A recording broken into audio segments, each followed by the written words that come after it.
नमस्ते, प्रणाम। मैं हूं अजितेश मिश्रा और आप देख रहे हैं इंडिया वॉइस। 8 राज्यों की 58 सीटों पर लगातार वोटिंग चल रही है और इंडिया वॉइस पल पल की अपडेट आप तक पहुंचा रहा है। इसी अपडेट्स के बीच में बलिया में मौजूद हैं उत्तर प्रदेश के मुख्यमंत्री योगी आदित्यनाथ। क्या कुछ कह रहे हैं, एक बार सुनते हैं।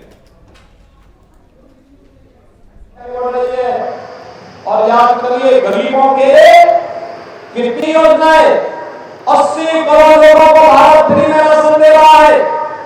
और पाकिस्तान की हालत क्या है? 23 करोड़ की कुल आबादी, वे भी भूख से मर रहे हैं। मैं कहना चाहूंगा जो पाकिस्तान का राज चलाते हैं, मैं उनसे कहना चाहता हूं, क्योंकि भारत में वोट बने हुए, पाकिस्तान में जाओ, एक बार देख के आओ, वहां कोई भीख भी नहीं देने वाला है, क्योंकि जो स्वयं भीख मंगा हो, दुनिया के अंदर भीख का कटोरा देते हुए फिर रहा हो, वो क्या दूसरों का पेट भरेगा। लेकिन आज भारत तो अपने देश के अंदर 80 करोड़ लोगों को फ्री में राशन दे रहा है। 60 करोड़ लोगों को भारत 5 लाख।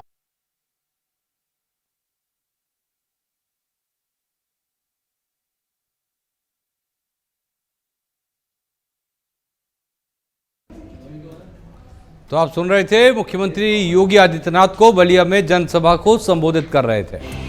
चुनाव प्रचार के लिए पहुंचे और चूंकि आखिरी चरण का जोर लगाने के लिए पहुंचे और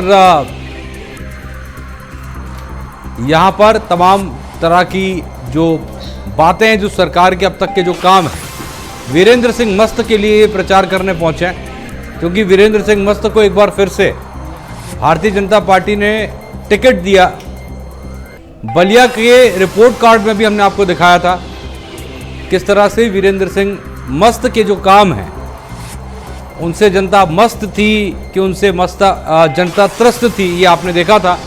और अब सीएम पहुंचे हैं उनके लिए प्रचार करने के लिए, तो वीरेंद्र सिंह मस्त उनके साथ मौजूद हैं बलिया से। क्योंकि जो आखिरी चरण है उसमें वोटिंग होनी है और इसके लिए लगातार जोर आजमाइश जो है वो राजनीतिक पार्टियों की तरफ से हर तरफ से चल रही है। और ऐसे में सीएम योगी आदित्यनाथ का बलिया पहुंचना बेहद महत्वपूर्ण होता है। भारत के अंदर बाबा साहब भीमराव अम्बेडकर के द्वारा बनाया गया संविधान ही लागू होगा। भारत के अंदर शरिया कानून हम लागू नहीं होने देंगे। तीसरी बात, ये अपने घोषणा पत्र में कहते हैं कि सत्ता में आए तो अल्पसंख्यकों को उनकी खान पान की स्वतंत्रता देंगे। बहनों और भाइयों, मैं पूछना चाहता हूं, ऐसा कौन सा खान पान है, कौन सा खान पान है जो खान पान बहुत संख्यक खाता है लेकिन अल्पसंख्यक नहीं खाता है, या अल्पसंख्यक खाता है बहुत संख्यक नहीं खाता है? अरे बाटी चोखा आप भी खाते होंगे, वो भी खाता होगा। चावल आप भी खाते होंगे, वो भी खाता होगा। दाल आप भी खाते होंगे, वो भी खाता होगा। सब्जी आप भी खाते होंगे, वो भी खाता होगा।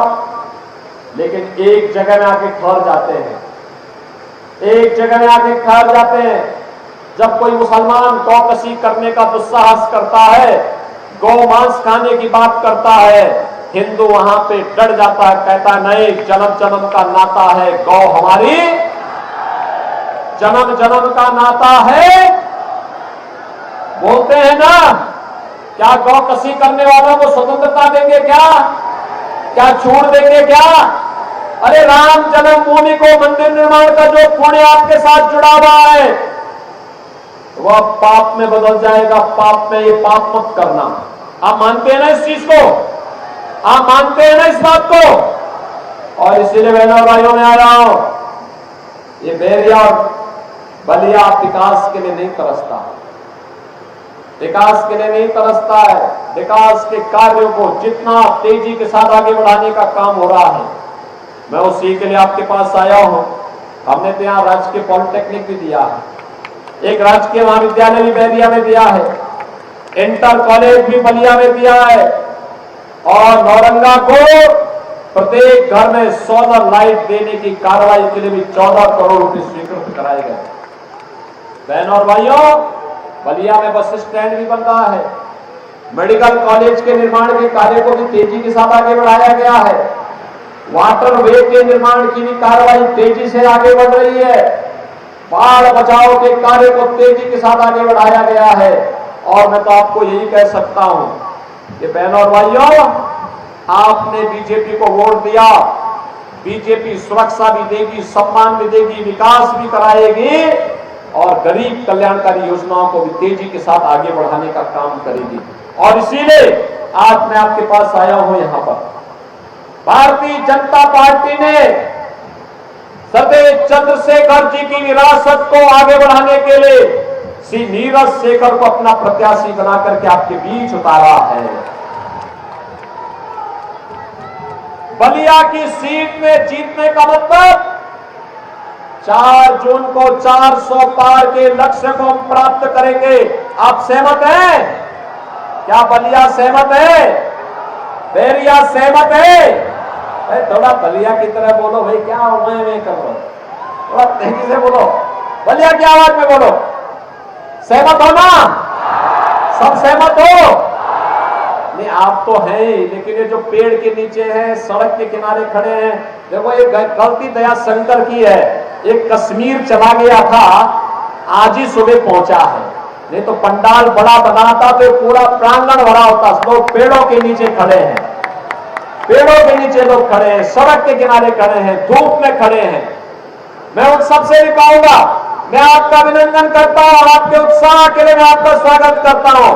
और बस सड़क के किनारे भी खड़े हैं, इधर भी खड़े हैं सड़क के किनारे, लेकिन मैं आपसे अनुरोध करूंगा कि बहनों और भाइयों, आप श्री नीरज शेखर जी को 1 जून को चुनाव जिता करके देश की संसद में फिर से भेजेंगे।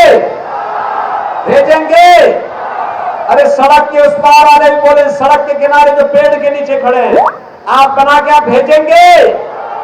और इधर सड़क के किनारे सभी लोग सहमत है ना? लेकिन इसके लिए 2 काम करने पड़ेंगे। करेंगे? मेरी बात को मानेंगे? घर घर जाएंगे? आप में से जितने भी लोग यहां आए हैं, मैं आपसे अनुरोध करूंगा,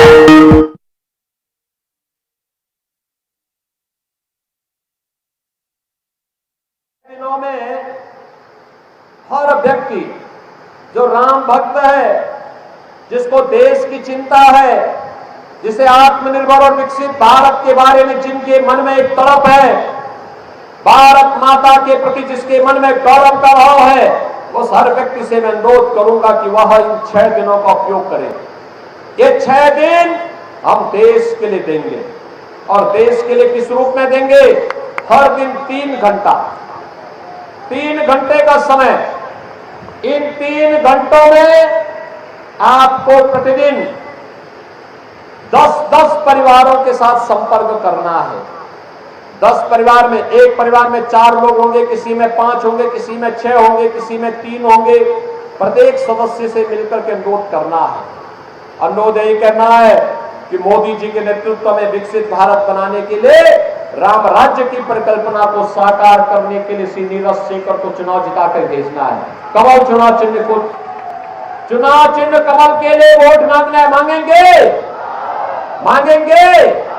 पेड़ के नीचे वाले भाई, आपके पास तो बहुत अच्छी हवा आ रही होगी पेड़ की, मांगेंगे ना?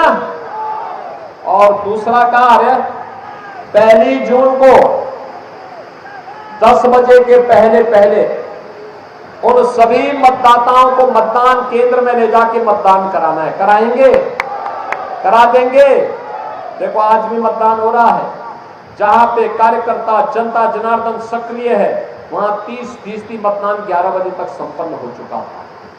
30% मतदान, यानी अगर शाम तक मतदान का क्रम चलेगा तो 70% तक पहुंच जाएगा, तेजी के साथ आगे बढ़ जाएगा। और इसीलिए आपको बलिया के अंदर भी रिकॉर्ड मात्रा में मतदान करना। करेंगे?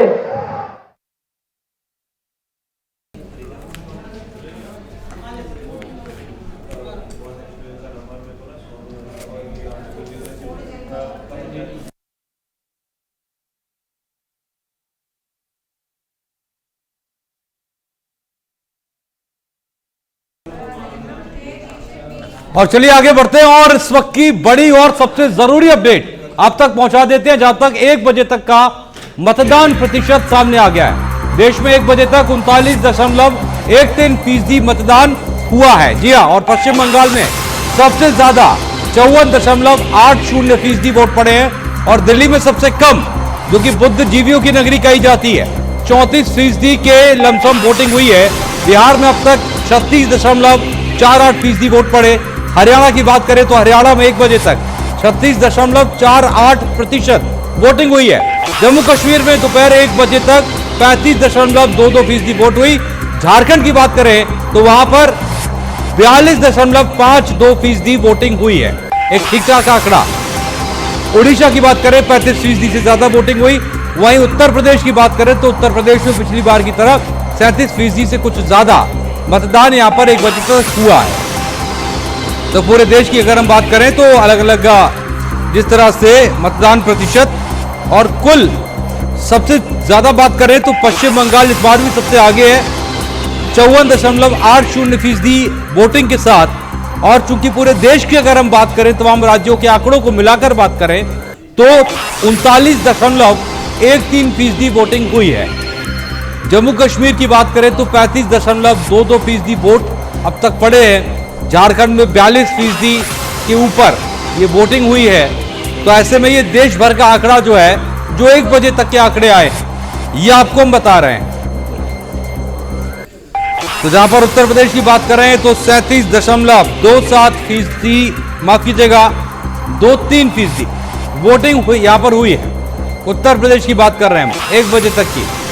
और आपको कुछ ही सेकंड्स में हम उत्तर प्रदेश के जो 14 लोकसभा सीट हैं उनके आंकड़े भी दिखाएंगे, जहां पर 1 बजे तक कितनी कहां कैसे वोटिंग हुई है ये भी बताएंगे। लेकिन फिलहाल देश के आंकड़े, और देश के आंकड़े कह रहे हैं कि 1 बजे तक छठे चरण में 39.13% मतदान हुआ है। और अब उत्तर प्रदेश की बात करें 37.23% मतदान हुआ है।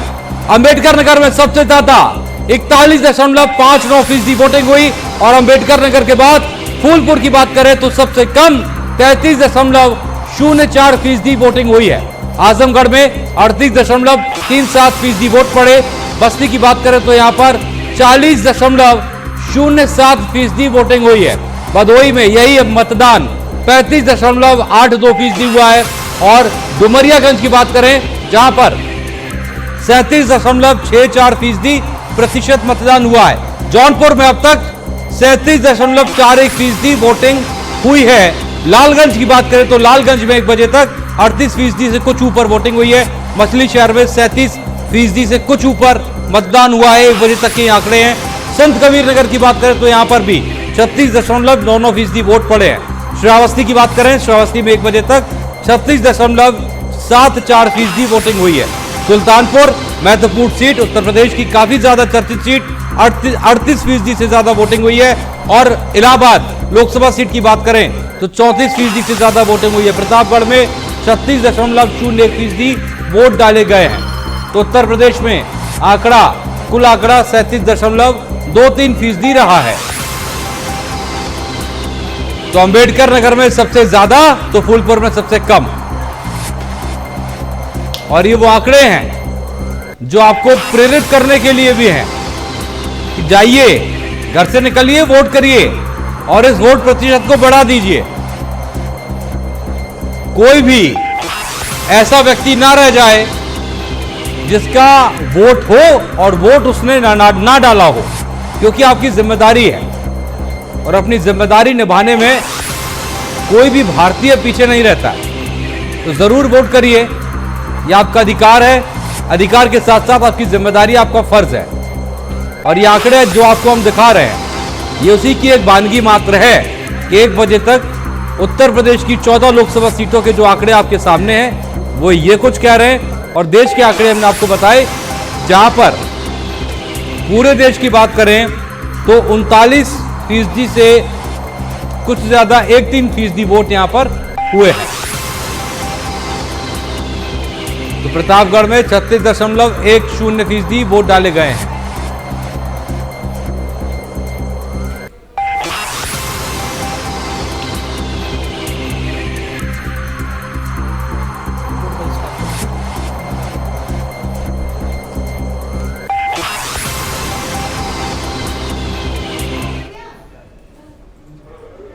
और अब बात सिद्धार्थनगर की करते हैं। वोटिंग प्रतिशत एक तरफ हम आपको दिखा रहे हैं, लेकिन इसके साथ ही साथ कुछ लोग ऐसे भी हैं जो वोट का बहिष्कार कर रहे हैं। वोट का बहिष्कार क्यों कर रहे हैं? सिद्धार्थनगर से खबर है, अब इंडिया वॉइस के संवाददाता ने उनसे पूछा कि ऐसा क्यों कर रहे हैं, तो उनका जवाब क्या था, जरा सुनिए आप। मैं इस समय खड़ा हूँ आरके पुरम क्षेत्र लोकसभा नई दिल्ली में। यहाँ पर लोगों का रुझान सुबह से 7 बजे हम लगातार कई बूथों पर गए और कई जगह गए।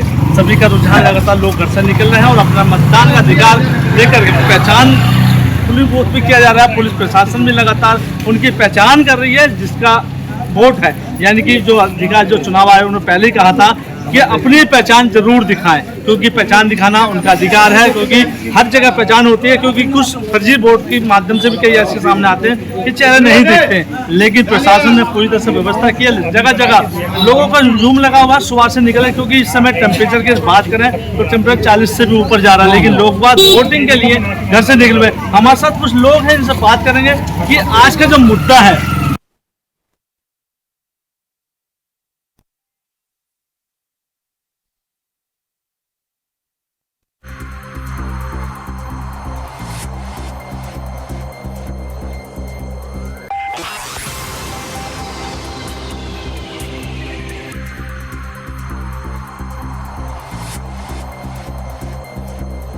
भारद्वाज की है, दिल्ली सरकार में मंत्री हैं, आम आदमी पार्टी के नेता हैं, वोट करने पहुंचे थे तब की ये तस्वीर है। और ये तस्वीर आपको प्रेरित करने के लिए काफी है। इसके बाद नवीन जिंदल कुरुक्षेत्र से भारतीय जनता पार्टी की तरफ से मैदान में है। इससे पहले कांग्रेस के चेहरे हुआ करते थे और इस बार कुरुक्षेत्र से मैदान में है। भारतीय जनता पार्टी के टिकट पर चुनाव लड़ रहे हैं, वोट डालने के लिए पहुंचे हैं। और ऐसी ही अलग अलग तस्वीरें आप तक हम पहुंचा रहे हैं। जगदीप धनखड़ की ये तस्वीरें, जहां पर जगदीप धनखड़ देश के उपराष्ट्रपति अपनी पत्नी संग वोट डालने पहुंचे। और चुनाव चल रहा है, मतदान प्रक्रिया प्रारंभ हो चुकी है। मैं छठे चरण के सभी सम्मानित मतदाताओं से विनती करता हूं कि अपने घरों से निकल करके 100% मतदान करें। लोकतंत्र के इस महापर्व पर राष्ट्र के लिए मतदान करें, देश के लिए मतदान करें, राष्ट्र प्रथम के लिए मतदान करें। आपका वोट देश में एक विकसित भारत के संकल्प को पूरा करने में सहायक होगा। दिल्ली के लोगों के दिल में मोदी जी हैं। मोदी जी को भरपूर आशीर्वाद दिल्ली के लोगों का मिल रहा है। दिल्ली के लोगों का प्रेम स्नेह मोदी जी के साथ है। एक ही मुद्दा है कि भारत विकसित राष्ट्र बने मोदी जी के नेतृत्व में, और मोदी जी को लोग तीसरी बार प्रधानमंत्री बनाना चाहते हैं। और मैं कह सकता हूं कि एक तरफा चुनाव है, जनता मोदी जी के लिए चुनाव लड़ रही है। लेकिन मैं समझता हूं सारे मतदाताओं को बधाई, उन्होंने आज मतदान किया है। घर से निकल के विपरीत मौसम के बावजूद, तमाम भीषण गर्मी के बावजूद भी विषम परिस्थितियों लोग निकल रहे हैं, घर से आके मतदान कर रहे हैं। उनको बहुत बहुत साधुवाद, बधाई। और जो रह गए हैं उनको भी मैं अनुरोध करूंगा कि सारे लोग निकलें, अपने अपने घरों से निकलें, प्रतिष्ठानों से निकलें और लोकतंत्र के महापर्व में अपनी सक्रिय भूमिका का निर्वहन करते हुए मतदान अवश्य करें। ये मैं एक एक मतदाता से मेरा निवेदन है, अपील है, गुजारिश है। मुझे बहुत मेरा सौभाग्य है कि आज मुझे आजाद भारत में जिस आजादी के लिए स्वतंत्रता संग्राम सेनानियों ने संघर्ष किया और पंडित जवाहरलाल नेहरू के रूप में प्रधानमंत्री के रूप में कानून मंत्री अंबेडकर जी ने जो संविधान दिया था उसके तहत मिले अधिकार का उपयोग मैंने किया है। और मैंने अपना मतदान एक स्थिर, अस्थायी, सबको लेकर चलने वाली एक सेकुलर सरकार के लिए किया है, एक प्रगतिशील सरकार के लिए किया। नहीं कहना क्या भाई, ये तो एकदम आपने खुद ही कहा कि पर्व है तो बड़ा आनंद होता है किसी भी पर्व में पार्टिसिपेट करने में। और मैं समझता हूँ कि भारत के भविष्य के लिए 2024 का मतदान भी बहुत इम्पोर्टेंट है। और मुझे पूरा विश्वास है कि आज दिल्ली में 7 सीटों पर मतदान हो रहा है, देश भर में भी 50 से ज़्यादा सीटों पर हो रहा है। 6 चरण पूरे हो गए हैं, 1 तारीख को 7वां चरण भी पूरा हो जाएगा और फिर 4 तारीख को जब रिजल्ट आएगा तो ये भारत के लिए सौभाग्य की बात होगी कि हमारे आदरणीय नरेंद्र मोदी जी तीसरी बार भारत के प्रधानमंत्री बनेंगे। रोहतक लोकसभा सीट कांग्रेस पार्टी जीतेगी और केवल रोहतक ही नहीं 10 की 10 सीट हरियाणा की कांग्रेस का गठबंधन जीत की तरफ आगे बढ़ चुका है। अभी पंचायत में हमने 2 महीना एकदम पूरा किए हैं। सभी जगह जहां तक पहुंच पाए हैं वहां तक गए हैं, और जहां नहीं पहुंच पाए हैं आपके मीडिया के माध्यम से सभी लोग से आग्रह किए हैं कि नहीं पहुंचे, उपचुनाव बाद हम आएंगे, आप लोग वोट गिराइए।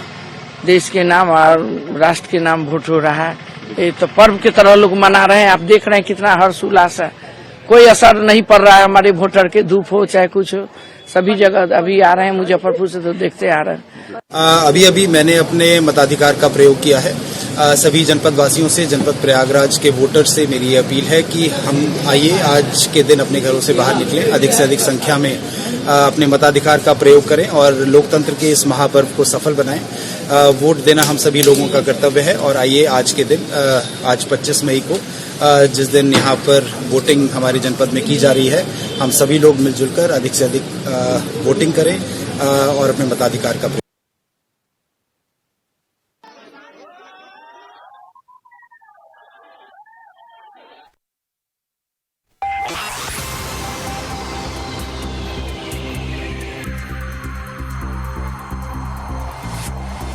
यादव।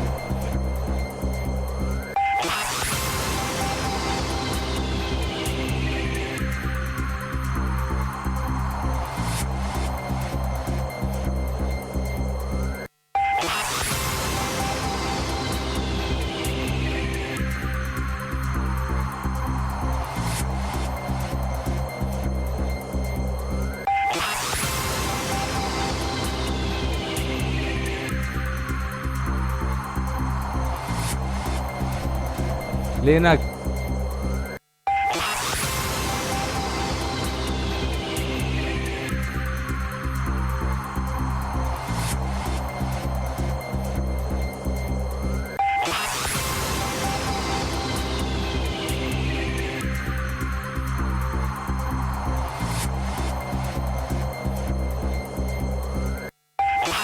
सिद्धार्थनगर से राजेश यादव इस वक्त हमारे साथ जुड़ गए और हमारे साथ रोहतक से भी इंडिया वॉइस के संवाददाता हमारे साथ जुड़ गए विकास उनियाल, जो तमाम अपडेट्स हम तक पहुंचाएंगे और चुनाव से जुड़े अपडेट्स हम तक पहुंचा रहे हैं। सबसे पहले रुख सिद्धार्थनगर का करेंगे।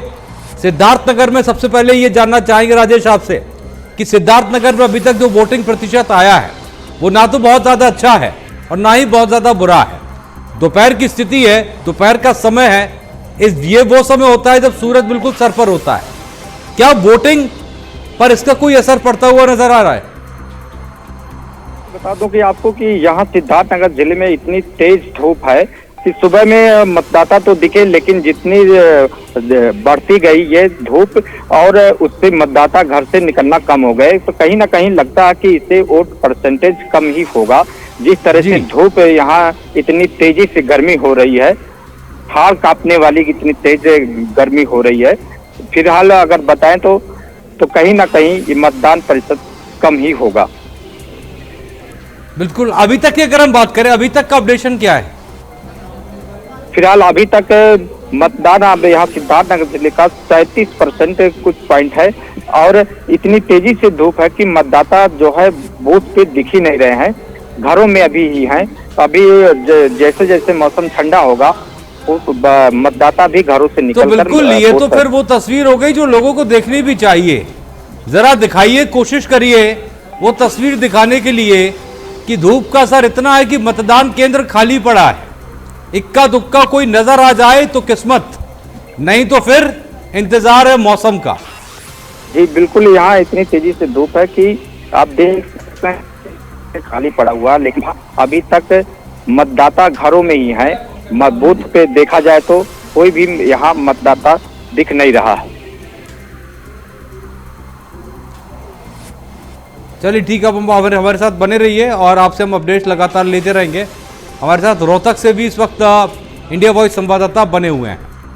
आपसे विकास सबसे पहले ये जानना चाहते हैं, रोहतक की ताज़ा स्थिति बता दीजिए, उसके बाद रोहतक की राजनीति पर जाएंगे।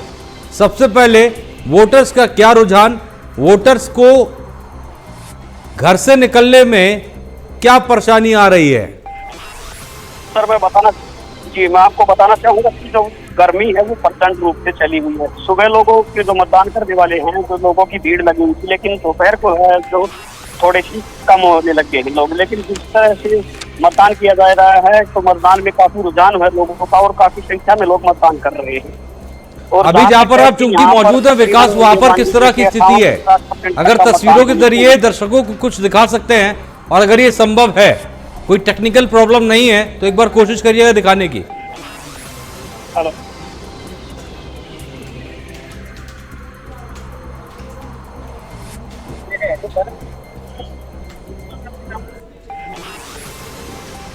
चलिए दोबारा आपसे हम कांटेक्ट करने की कोशिश कर रहे हैं। क्या मेरी आवाज आप तक आ पा रही है विकास?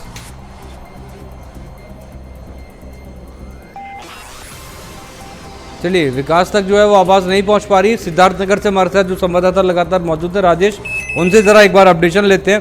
राकेश, सिद्धार्थनगर में चूंकि हमने आपसे कहा था कुछ तस्वीरें दिखा दीजिए, एक बार फिर से वो तस्वीरें दिखा दीजिए ताकि उन लोगों तक वो तस्वीर पहुंच जाए जो तमाम कोशिशों में है कि वोटिंग हो, लेकिन कहां कमी रह जा रही है ये भी उनको समझ में आ जाए।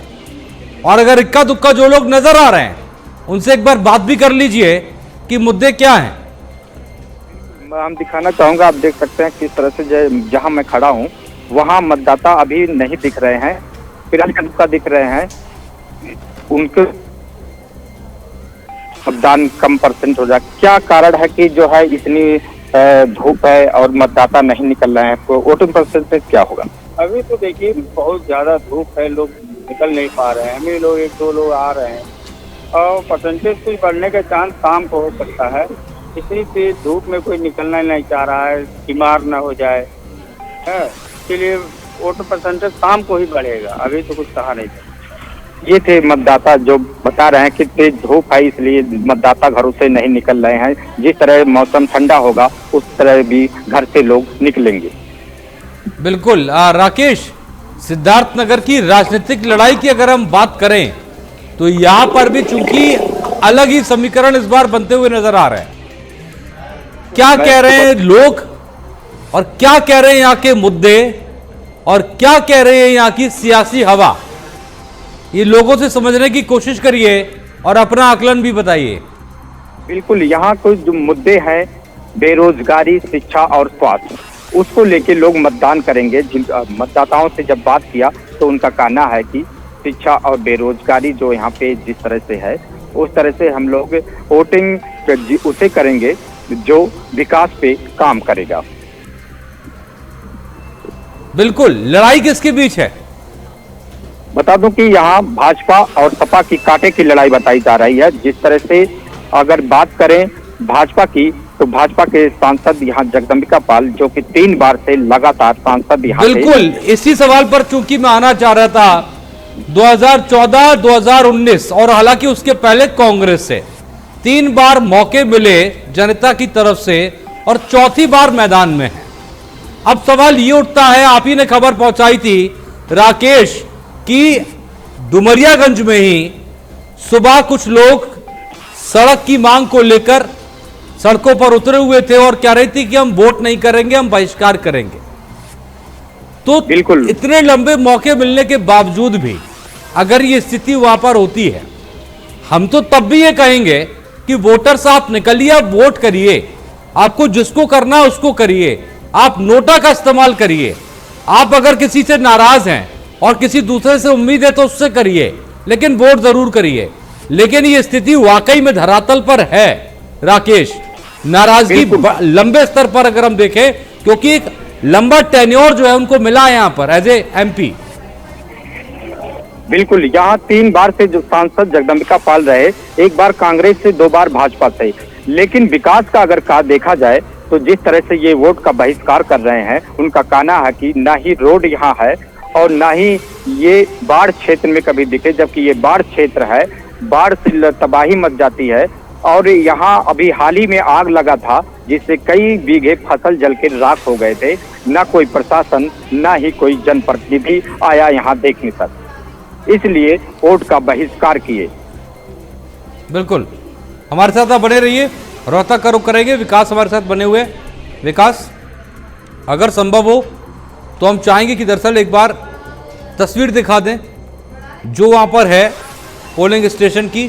कुछ लोगों तो उनसे बातचीत करने की कोशिश भी करिए और उसके बाद फिर हम आते हैं रोहतक की राजनीति पर। दिखाना चाहूंगा, देखिए आप मेरे पीछे जिस तरह से भीड़ लगी हुई है, आप देख सकते हैं कि किस तरह से जो है मतदाताओं की भीड़ लगी हुई है यहाँ पे। और सुबह से ही कोशिश करिए, बात करने की कोशिश करिए जी। प्रचंड गर्मी सुबह से ही चली कि जब बटन दबा रहे हैं उस समय मन में कौन कौन सी चीजें आ रही हैं। जी जी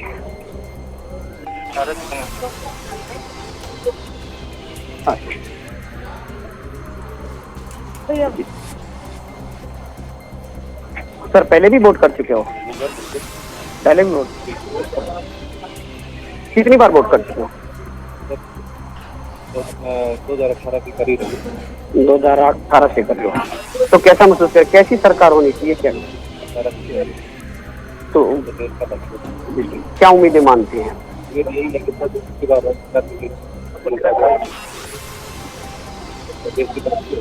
तो क्या वोटिंग में किसी प्रकार की कोई प्रॉब्लम आ रही है? बिल्कुल शांतिपूर्ण। तो ये आप जानने की बात की, हमने इनसे आया है जो कि वोटिंग है जो अच्छी प्रकार से चल रही है। और यहाँ पे कुछ और लोग भी आपसे बात करना भी चाह रहे हैं, करिए एक बार इनसे बात, इनसे पूछिए कैसा माहौल चल रहा है। माहौल चल रहा है। तो आप ये बताइए कि कितनी बार वोट कर चुके हो पहले आप?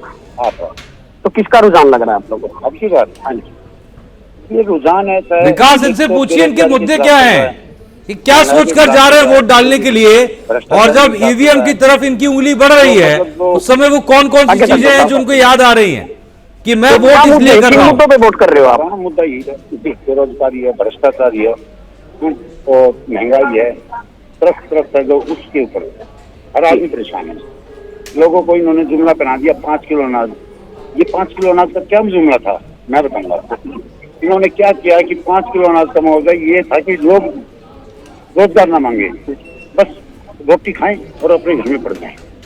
इन्होंने बेरोजगारी अपनी छुपाने के लिए, अपनी नाकामी को छुपाने के लिए इन्होंने ये 5 किलो अनाज कर दिया। तो क्या बदलाव की आवश्यकता है? बिल्कुल, अगर देश अब की बार बदलाव नहीं हुआ तो आगे आप यकीन करना, आपके माध्यम से कह रहा हूँ मैं, इलेक्शन ही नहीं होंगे। और इतनी तानाशाही सरकार आज तक नहीं। क्या मानते हैं आप, इलेक्शन क्यों नहीं होंगे सर? क्यों नहीं होंगे इलेक्शन, क्या कारण? तानाशाही आज तक आपने भी देखा होगा, आपने भी कवरिंग की होगी। ऐसा भ्रष्टाचार आज तक देखा आपने, हाईजैक कर दिया सब देखे। कोई मंत्री इसके सामने, एक आदमी के सामने। विकास, कुछ और लोग भी हैं, आपके पास यूथ भी हैं, आपको जरा इनसे भी पूछिए, क्योंकि दरअसल देश का जो भविष्य है वो यही है। ये जो बीजेपी के सफेद गमछा डालकर गले में खड़े, इनसे जरा पूछिए।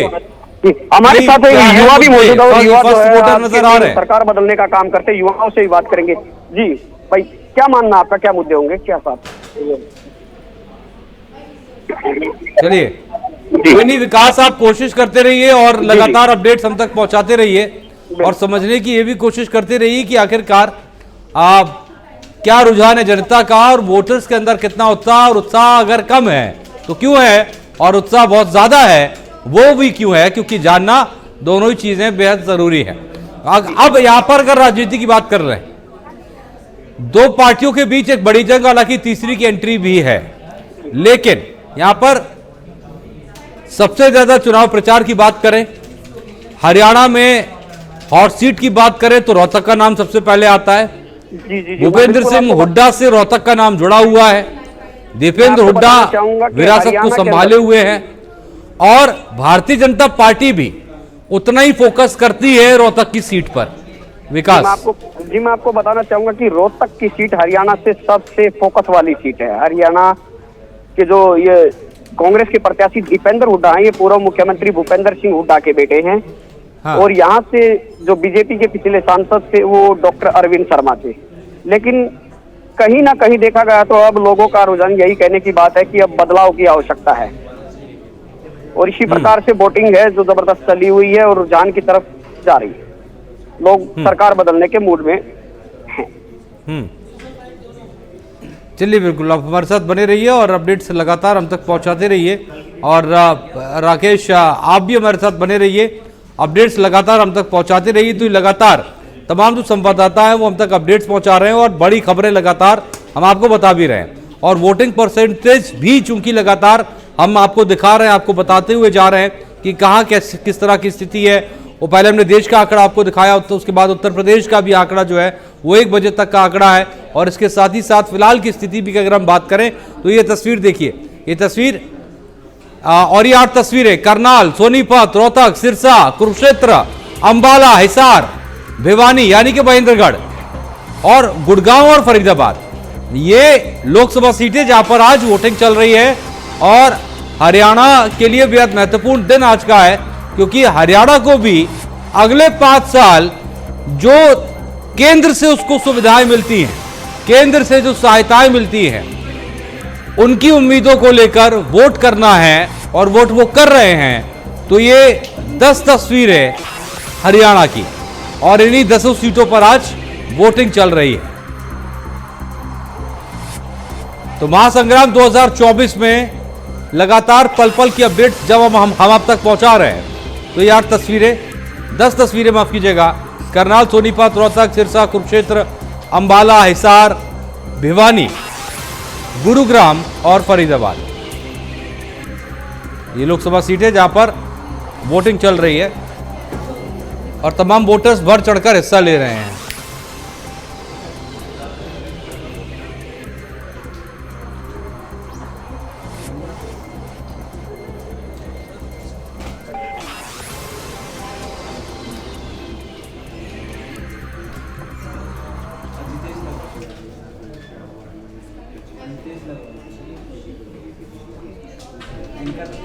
तो लगातार पल पल की अपडेट्स आप तक हम पहुंचा रहे हैं और हर खबर सबसे पहले आपको इंडिया वॉइस पर दिखेगी।